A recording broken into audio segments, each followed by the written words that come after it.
This is going to be an extremely busy month. I have to watch 104 soccer games, follow the pregame, the postgame, yell useless opinions at the TV. It's a lot. So I knew that when it comes to screening for colon cancer, the choice was clear. The Cologuard Plus test. It can be used at home and can only take 15 minutes, so I can do it during halftime and not miss any action. If you are 45 or older and at average risk, ask your healthcare provider about screening for colon cancer with the Cologuard test. You can also request a prescription at Cologuard.com. And we're live from the living room as Doug eyes up the matchday spread. He's reaching for the Buffalo wing. Perfect! Hang on, what's this? Oh, he's gone for a can of Pepsi too! Incredible! What a finish! Sensational combination! Look at the delight on his face. There's no doubt about it. It just tastes better. Match days deserve Pepsi. Food deserves Pepsi. Grab a pack of Pepsi Zero Sugar for today's match.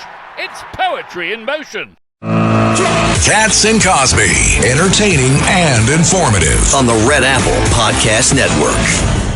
And joining us now here on Katz and Cosby is great Democratic strategist Melissa DeRosa.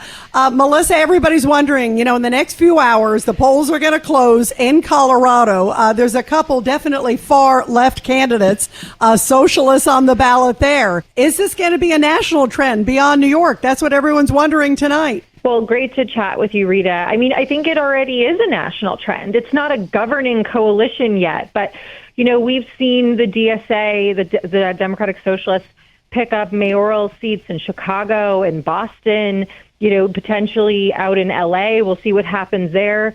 They've got squad members in Michigan. And so they are actively expanding, beyond New York City. But I think New York City is the canary in the coal mine. I think it is forecasting what's to come. And these people are certainly electable in Democratic primaries.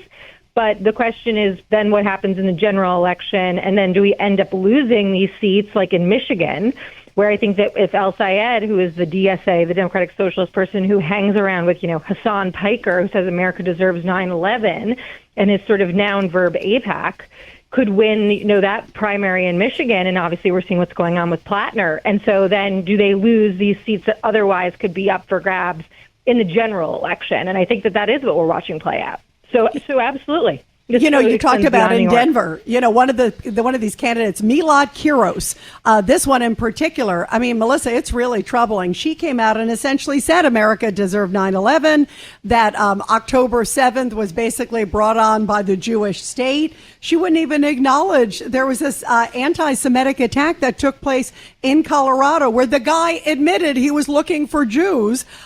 He was shouting Free Palestine. He firebombed a group of Jewish protesters, and she still refused to say it's anti-Semitic. Well, listen, this is the thing. I mean, when people tell you who they are, believe them. And you look at someone like Zoran Mamdani, you look at this woman who just defeated Adriano Espaillat, you look at this person in Denver who you're just talking about, you look at El Sayed, who's hanging out with Hassan Piker. You look at Graham Plattner, who literally had a Nazi tattoo until 5 minutes ago. And the tie that binds all of them is not an affordability agenda. It's an anti-Semitism, anti-Israel agenda. And so I think that there's something much larger going on here, and that mainstream Democrats need to be forcefully calling it out and stamping it out, or else you're going to end up with a scenario where we have a hate-filled party who's completely taken over and then casts out Democrats into the wilderness for the next decade at least. Melissa, John Katzmatidis, is there any leadership at all in the Democratic Party trying to bring back common sense? Well, this is the thing, John. I mean, think about who the leaders are right now of the party. You've got Hakeem Jeffries in Brooklyn, and you've got Chuck Schumer in Brooklyn. Chuck is essentially invisible. I mean, I've got a lot of respect for the public service he's given to the state of New York over the years, but he is practically invisible when it comes to leadership in the party, and his numbers are, worse than Donald Trump's numbers in New York. It's really astounding. And Hakeem, who I think is doing a great job, doing everything he can to take back the House, it doesn't seem like he and that coalition is putting forth a governing agenda that can try to, give people an alternative to what the DSA is doing. And that's really what we need, is an alternative vision. The abundance theory. We need someone out there saying, build, baby, build, good paying jobs, rebuild infrastructure. Here's my innovation plan. Here's my AI plan. Here's my data center plan. Here's how we're going to tackle the fact that kids are going to graduate from college and not get the same kind of jobs they got 10 years ago. And no one's doing that. And so in that vacuum steps these Looney Tunes who, frankly, just put forward fanciful things, which free this, free that, which is just enough to get you elected, but then gets everybody nowhere in the end. And then again, it's the anti-Semitism, anti-Israel, anti-AIPAC wing. And that's where we sort of are. So, no, I think sadly, Melissa, the Democratic Party doesn't have someone putting up forth an alternative agenda right now. Let's go back to normal life. And the question is, 10 Democratic states said they're not going to go to Washington to celebrate 250 years. Actually, John, I have an update. It's 11. It's 11. It's 11. What is the pulse of the common sense Democrats that are still around of saying that about these 11 states? I participated in an event in South Carolina a couple of weeks ago. It was on Memorial Day weekend.